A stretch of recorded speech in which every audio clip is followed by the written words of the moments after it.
ici, vous avez des éléments essentiels.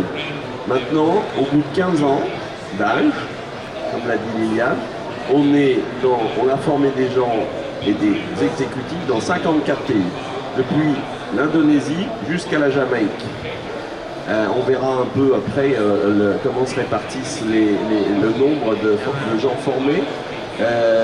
On a un rang équivalent à MBA, mais on n'est pas MBA. S'il fallait inventer, j'inventerais Executive Master for Public Management, pour la gestion de services publics. Puisqu'une entreprise, qu'elle soit publique ou privée, c'est une entreprise. Donc il faut savoir compter ses sous, encourager son staff, il faut savoir être politique, il faut savoir être technique, il faut savoir être communicant, il faut savoir pouvoir écrire des rapports, il faut savoir convaincre les bailleurs de fonds, etc. Donc on est sur le campus de Montpellier, bonne nouvelle pour nous rejoindre.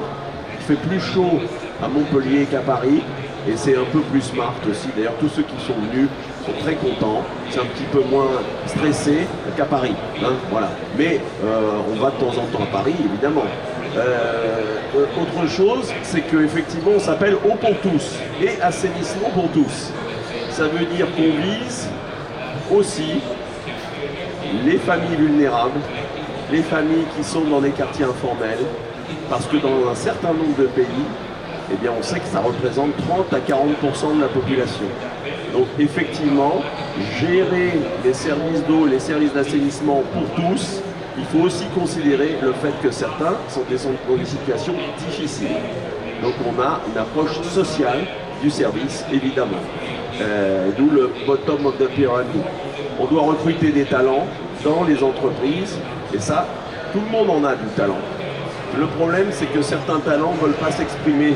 Et souvent, quand on arrive à 35-40 ans, bah, c'est un moment, parce qu'après, vous savez, jusqu'à 60 ans, bon, puis après 60 ans, parfois on est un peu plus comme ça. Ça dépend si on fait du sport. Ok, mais juste pour dire, en gros, la moyenne d'âge du recrutement, c'est 40 ans.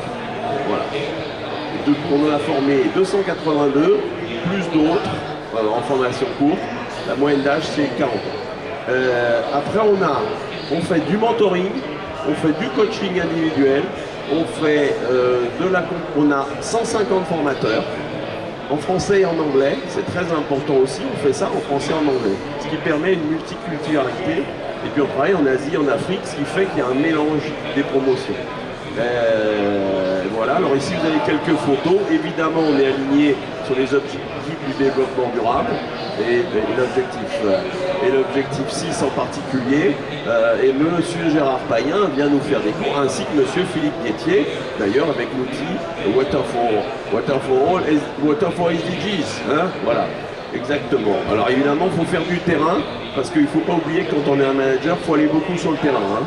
J'ai l'habitude de dire, il faut être à la fois au bureau, à la fois sur le terrain, à la fois parler aux clients, à la fois parler à son personnel et à la fois parler aussi au ministre et puis au gouverneur. Ok. Quelques chiffres. Donc 282 exécutifs formés dans 52 pays. On a formé 107 personnes aussi en formation courte, puisque parfois certaines personnes nous rejoignent pour une semaine sur telle formation, les partenariats publics-privés, la négociation, parce que les négociations c'est très important, hein. Vous savez qu'il y a des théories en négociation, et en fait dans le domaine de l'eau, je peux vous dire qu'on n'est pas très fort en théorie de négociation. Alors qu'il y a des bouquins et des bouquins entiers, bon c'est juste un exemple. Et évidemment aussi tout ce qui est team building, tout ce qui est savoir communiquer, on ne communique pas avec nos employés comme on va communiquer avec un ministre, etc. Et tout ça c'est évidemment du talent et c'est des choses sur lesquelles on forme et parfois on fait des formations courtes là-dessus. La stratégie évidemment qui est si difficile parce qu'il faut travailler dans le court terme et dans le long terme. Et on a aussi fait former dans 20 pays des directeurs généraux. Mais nous avons la chance d'avoir Andy, qui est directeur général. D'ailleurs, on aurait pu se présenter, mais vous direz qui vous êtes d'après. Donc on a formé des directeurs généraux dans des formations qu'on a fait à Saigon, à Colombo, au Caire, à Dakar, à Abidjan. On en fait aussi en France. Voilà, et donc on a un panel de formations courtes et longues et un master spécialisé, conférence des grandes écoles de Paris, avec un contrôle qualité de ce qu'on a à faire et des rendus à faire. Ça, c'est du reporting. On a aussi un réseau qu'on entretient. C'est-à-dire que les 282 plus les 107 plus les 124, ça veut dire qu'on a formé plus de 500 personnes. On les connaît tous et on est toujours en relation avec eux. On vient même d'écrire un petit bouquin, les portraits, c'est-à-dire comment ils ont impacté sur le terrain. Et ce qu'ils ont vécu. Parce qu'après, c'est une histoire. Hein. Chacun va écrire son histoire du management. Et Dieu sait que quand on manage, des fois, il y a des trous dans lesquels on peut tomber. Le tout, c'est de ne pas tomber au fond, hein, quelque part. De se rattraper par les branches et de continuer sa course. Ok. Évidemment, on fait aussi de la recherche. La recherche en management de services publics. Alors, il y a un nouveau concept qui existe, que vous connaissez peut-être pas, qui s'appelle le New Public Management, et aussi lié au climate change. Parce qu'évidemment, gérer des services publics avec les problèmes de climate change, plus le fait que, évidemment, on doit utiliser des outils qu'utilise le secteur privé, mais en général, les services qui viennent vers nous, c'est des services publics, c'est-à-dire qu'ils ont un statut public, ils ne sont pas privés. C'est très rare qu'on ait des services privés qui viennent nous rejoindre. Ça arrive, mais c'est relativement rare. Comment utiliser les outils de la performance utilisés dans le privé, dans le public? Ça, c'est un sujet qui n'est pas si facile que ça, sachant qu'on ne fait pas ça pour le profit, on fait ça pour l'intérêt général. Évidemment, c'est un service au public, ou un service public, qui peut être délégué, évidemment. Mais là, il n'y a pas de problème, c'est de toute façon les pays qui font le choix. Et donc, il y a des recherches qui sont faites là-dessus. Comment améliorer la façon de gérer le secteur public et aussi comment avoir un cadre de gouvernance qui fonctionne et qui est durable. Là, c'est avec les ministères, c'est avec les autorités de régulation, etc. Et ça, c'est aussi pas facile. Donc, on fait de la recherche là-dessus, en particulier sur l'assainissement. On a fait à ce titre 5 rendez-vous scientifiques, le prochain étant à Accra, début juin. On a eu des thèses et on a eu aussi des post-masters. Une autre originalité de la formation, c'est qu'on est en relation avec les directeurs des ressources humaines, des sociétés d'eau. Alors, ça veut dire quoi? Ça veut dire que les directeurs des ressources humaines, ce n'est pas uniquement des directions de services administratifs. C'est des directeurs de ressources, ça veut dire que chacun est une ressource. Et on sait que tout le long de la vie, on peut progresser, ressources humaines, parce qu'on peut les faire avancer. Donc aujourd'hui, on a un réseau de directeurs de ressources humaines avec qui on travaille pour améliorer les outils de gestion des talents à l'intérieur des entreprises. Ça, c'est un sujet qui n'est pas facile, c'est un sujet qu'on entretient, dont s'occupe d'ailleurs l'IA. Et on essaye de mesurer les impacts de ceux qu'on a formés sur le terrain, avec des outils d'évaluation. Okay. Aussi pour dire que, et là je vais commencer par les logos qui sont là, et la deuxième ligne. Bon, on verra après quelle est la formation, et je ne veux pas prendre trop de temps parce qu'on a un panel là, et je voudrais qu'ils s'expriment sur leurs ressentis, leurs impacts. Pour aller vite, on veut régionaliser la formation. On a commencé en France, on a commencé à Montpellier, on a commencé à Paris. Il faut qu'on continue avec des formations dans des centres d'excellence. Et les centres d'excellence, ils sont là. Sénégal, Ghana, Togo, Bénin, Kenya, Cambodge, Pakistan, Sri Lanka. On va surtout commencer dans les années qui viennent avec le Sénégal, le Ghana, le Kenya et le Cambodge. Et la prochaine formation sera surtout en anglais, parce qu'il faut apprendre aussi aux francophones à parler l'anglais. Et donc la prochaine promotion sera en anglais. Et globalement, sera accueilli par l'Institut technologique du Cambodge. Et ensuite, on va aller vers d'autres centres d'excellence qui vont faire les cours chez eux pendant 2 mois. Donc c'est une collaboration avec des centres régionaux qui vont aussi porter la chaîne. D'autres éléments importants, c'est qu'on est Alors on recherche une diversification de la formation avec la Banque asiatique, avec la Banque africaine et avec des fonds privés, parce qu'aujourd'hui, on a les fonds historiques de l'Agence française de développement, du groupe Suez, des agences de l'eau, mais il faut aller plus loin sur cette initiative et sur cette école qui est unique. Il y a d'autres écoles internationales, je ne citerai pas dans d'autres pays, mais qui ne font pas exactement la même chose et qui sont plus techniques que managériales. On travaille sur l'intelligence artificielle, on travaille sur la digitalisation, on travaille sur l'impact carbone, la gestion de l'énergie, parce que tout ça, ça fait aussi partie du savoir-faire de manager.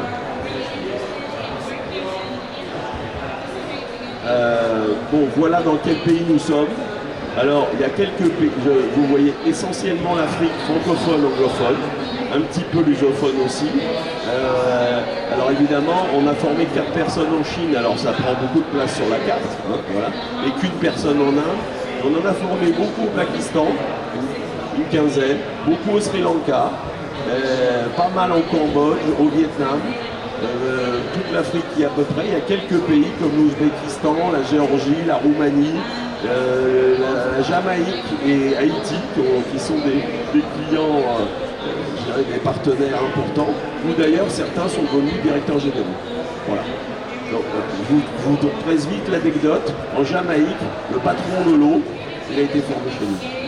Et vous savez même quoi? Il y a 6 mois, il m'a demandé de préparer son coaching pour passer à l'Assemblée nationale de la Jamaïque pour présenter sa stratégie de plan d'action. Voilà, juste pour vous dire, c'est ça.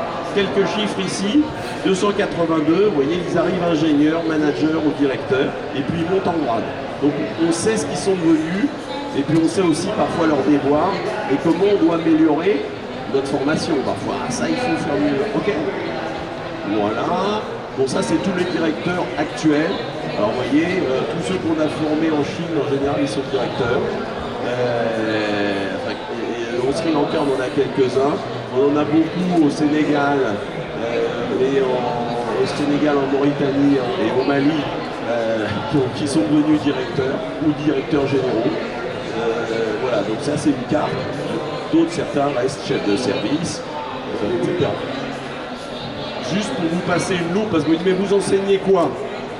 Non, on enseigne ça. Ça veut dire, quand on est un leader, il faut gérer ses désirs. Et oui, on est des êtres humains, hein, donc globalement, qu'est-ce qu'on veut dans la vie? Et qu'est-ce qui nous fait plaisir? Bon, son énergie, les tensions, parce que faire du management, c'est gérer des tensions, et gérer des conflits, et gérer des difficultés. Et au cours de tout ça, il faut gérer la diversité, il faut être éthique, il faut gérer les savoirs. Ça c'est yes I can, hein. Yes I can, ça veut dire to want, to know, to can, to innovate. Et puis il faut savoir gérer des situations. Et gérer des situations, c'est souvent être en cohérence, être en cohésion avec ce qu'on a dit. Tout ça, ça fait partie de la formation. Aujourd'hui, la prochaine formation, elle va commencer au mois d'avril 2025 en ligne. Et en septembre 2025, physiquement à Montpellier. Ensuite, les gens reviennent chez eux, font la formation en ligne. Ensuite, on les rejoint encore au Cambodge pour 2 mois. Et ensuite, on terminera à Montpellier en 2026. C'est ce qu'on appelle des formations sandwich dans le jargon anglo-saxon. Vous voyez les types de formation, gouvernance, management, économie, évidemment, il faut savoir compter ses sous. Qu'est-ce qui est du capital? Parce qu'il faut injecter beaucoup de capital. L'eau et l'assainissement est très capitalistique, beaucoup plus d'ailleurs que les télécommunications, par exemple. Voilà, donc là vous avez à peu près le parcours. J'espère que vous aurez les slides. Mais on a un site web qui vous enseigne sur tout ça. Le recrutement a commencé, donc on commence à recevoir des dossiers. On a un jury officiel des grandes écoles de Paris. On a des interviews en ligne. Il faut bien écrire son rapport. On est très à cheval sur l'orthographe, sur ce qui est dit et surtout sur la production de sens. Qu'est-ce que vous voulez vraiment faire? Ok. On a un événement donc à Accra dans 15 jours maintenant, où on va aller vous voyez, c'est sur Rethinking Water and Sanitation Services in the Light of Accelerating Climate Change. Les services d'eau et les services d'assainissement doivent se réorganiser, parce qu'il y a beaucoup de facteurs de pression. Il y a l'énergie, il y a la température, il y a évidemment le changement de comportement aussi, les jeunes qui sont plus pareils que les jeunes d'avant, etc., etc. Bon, je vous en fais pas plus. Et il y a le digital qui débarque par-dessus le marché. Donc globalement, il faut repenser le fonctionnement des services d'eau, sans compter qu'il faut aussi renouveler les installations. Parce que les installations, en général, ils ont maintenant entre 40 et 50 ans, et ça commence à vieillir. Si on ne renouvelle pas les installations, évidemment, on va avoir des pertes en ligne. Ça, ce sont tous les partenaires qu'on a. Alors, soit pour des études de cas sur le terrain, on en a une dizaine, soit pour nous accueillir à l'international. Voilà. Et ça, c'est essentiellement les services d'eau qui nous accueillent. Et là, on met en avant aussi les réseaux des directeurs le réseau des directeurs des ressources humaines avec qui on travaille pour essayer d'améliorer notre formation. Il faut qu'on ait un retour, j'allais presque dire client, c'est-à-dire est-ce que vous êtes content de ce qu'on a formé? Qu'est-ce qu'on doit faire en plus? Qu'est-ce qu'on doit faire en moins? Voilà, c'est un peu l'idée.